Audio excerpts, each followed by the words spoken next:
যারা আমার পিছনে কথা বলে তাদেরকে আমি ঘৃণা করি। যারা আমাকে অতিরিক্ত জ্ঞান দিতে আসে তাদেরকে আমি ঘৃণা করি। আমার নিজের রেজাল্টের থেকে যারা আমার রেজাল্ট নিয়ে বেশি টেনশন করে তাদেরকে আমি ঘৃণা করি।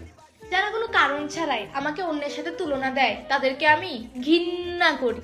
যারা আমার খুশি দেখতে পারে না তাদেরকে আমি ঘৃণা করি। যারা আমাকে নিয়ে হিংসা করে তাদেরকে আমি ঘৃণা করি। যারা আমার চলার পথে বাধা হয়ে দাঁড়ায় না তাদেরকে আমি ঘৃণা করি। যাদের আমাকে নিয়ে অনেক মাথা ব্যথা না তাদেরকে আমি ঘৃণা করি। যারা আমার ভালো পোশাক পরা দেখে চলে, আমার চলাফেরা দেখে চলে, তাদেরকে আমি ঘৃণা করি। কিছু কিছু মানুষ আছে না যারা আমার বাবা মার থেকেও আমাকে নিয়ে বেশি চিন্তা করে, তাদেরকে আমি ঘৃণা করি। যারা আমাকে সহ্যই করতে পারে না তাদেরকে আমি ঘৃণা, না না না না, তাদেরকে আমি ভালোবাসি।